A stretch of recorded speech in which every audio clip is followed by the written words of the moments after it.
Hello and welcome to learn with Adesh. आज है 28 अक्टूबर। तो चलिए जानना शुरू करते हैं आज के करंट अफेयर्स के बारे में। क्वेश्चन नंबर 1,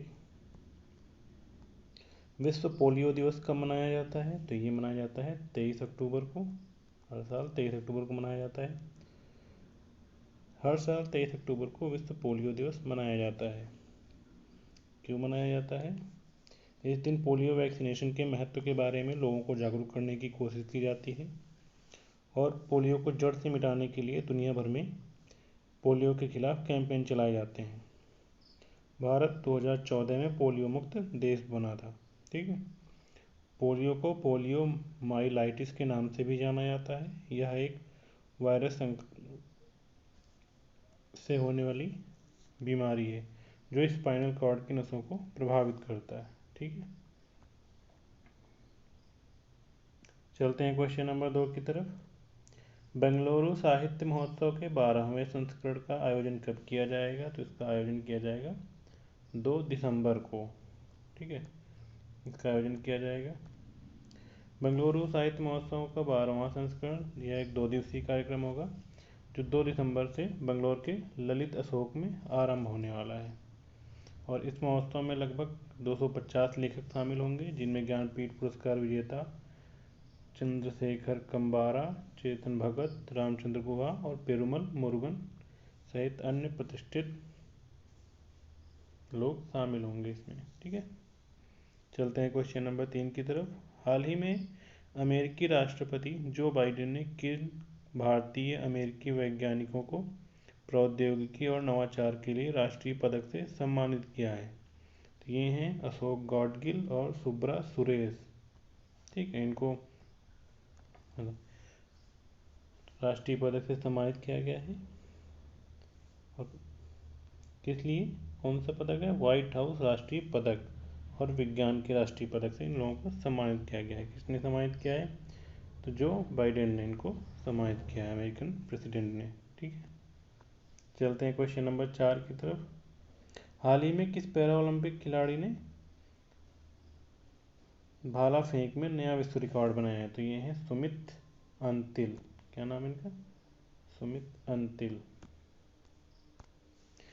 भाला फेंक में वर्तमान पैरालंपिक चैंपियन सुमित अंतिल ने बुधवार को F64 कैटेगरी में 73.29 मीटर का एक असाधारण थ्रो किया। ठीक है, जो एक वर्ल्ड रिकॉर्ड है। उन्होंने अपने पिछले विश्व रिकॉर्ड 70.83 मीटर को पीछे छोड़ दिया, मतलब खुद के रिकॉर्ड को इन्होंने तोड़ दिया। ये रहे सुमित अंतिल, पैरालंपियन। ठीक है, ये भाला फेंकते हैं।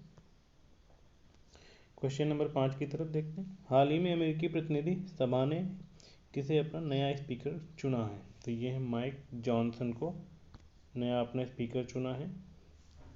लुइसियाना के रिपब्लिकन कांग्रेसी माइक जॉनसन को 3 सप्ताह की राजनीतिक अनिश्चितता के पश्चात प्रतिनिधि सभा के नए स्पीकर के रूप में चुना गया है। डिवाइडेड कांग्रेस में माइक जॉनसन ने 220 के मुकाबले 209 वोटों से चुनाव जीता। ठीक है, तो माइक जॉनसन प्रतिनिधि सभा के नए स्पीकर चुने गए हैं। चलते हैं क्वेश्चन नंबर 6 की तरफ।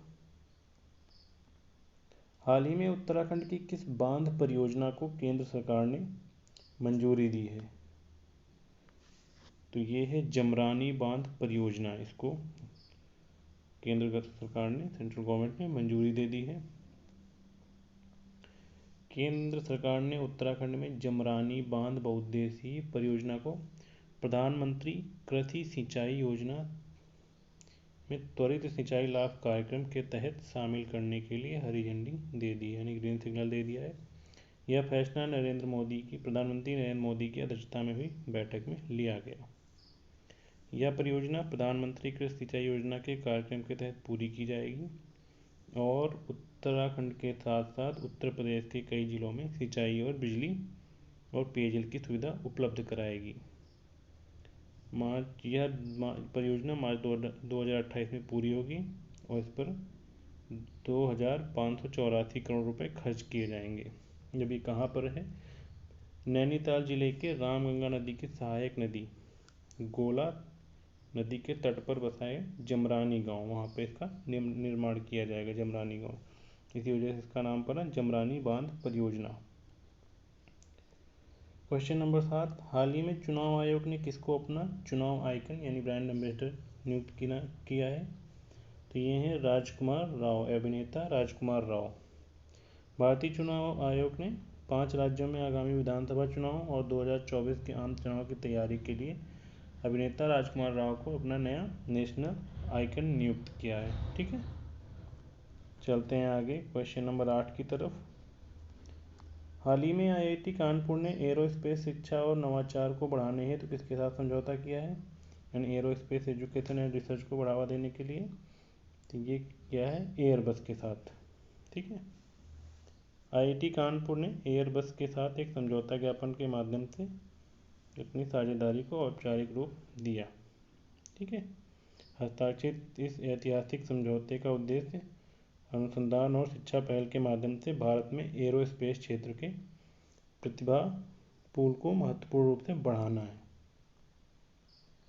चलते हैं आगे क्वेश्चन नंबर 9, हाल ही में लेज के ब्रांड एम्बेसडर कौन बने हैं, किसे नियुक्त किया गया? लेज चिप्स वाले, तो ये है महेंद्र सिंह धोनी को, क्रिकेटर महेंद्र सिंह धोनी को लेज का ब्रांड एम्बेसडर नियुक्त किया गया है।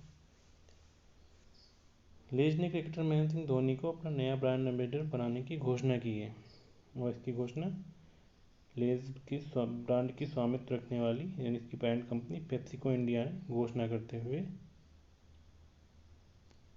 ये जानकारी दी। ठीक है, लेज के brand ambassador Mahendra Singh Dhoni. Question number 9, हाल ही में किस पूर्व भारतीय क्रिकेटर का निधन हुआ है? तो ये है बिशन सिंह बेदी, ये भारत के प्रतिष्ठित क्रिकेटर रह चुके हैं। बिशन सिंह बेदी का 77 वर्ष की आयु में निधन हुआ है, और बाएं हाथ के स्पिनर और भारतीय क्रिकेट टीम के पूर्व कप्तान भी रह चुके हैं। ठीक है, चलते हैं आगे क्वेश्चन नंबर 11 की तरफ। हाल ही में भारत और मलेशिया के बीच कौन सा सैन्य अभ्यास शुरू हुआ है? तो ये है हरिमाऊ शक्ति सैन्य अभ्यास। भारतीय और मलेशियाई सेनाओं ने अभ्यास हरिमाऊ शक्ति 2023 की शुरुआत की है। ये भारत के उमरोई छावनी में आयोजित इस संयुक्त द्विपक्षीय प्रशिक्षण सैन्य अभ्यास का उद्देश्य सैन्य क्षमताओं को मजबूत करना है। चलते हैं आगे क्वेश्चन नंबर 12 की तरफ और लास्ट क्वेश्चन आज का। हाल ही में edtech startup Henry Harvin education ने किसे अपना ब्रांड एम्बेसडर नियुक्त किया है? तो ये नियुक्त किया है चेतन भगत को, नॉलेज चेतन भगत को। Edtech startup Henry Harvin education ने हाल ही में भारत के युवाओं को प्रेरित और सशक्त बनाने के उद्देश्य से प्रशंसित लेखक और वक्ता चेतन भगत को अपना नया ब्रांड एम्बेसडर नियुक्त किया है। ओके, ये एक एडटेक स्टार्टअप है यानी एजुकेशन से संबंधित है। तो ये थे आज के कुछ बेहतरीन क्वेश्चन, आशा करता हूँ आपको अच्छे लगे होंगे। अगर अच्छे लगे तो please subscribe my YouTube channel learn with Adesh, and thank you.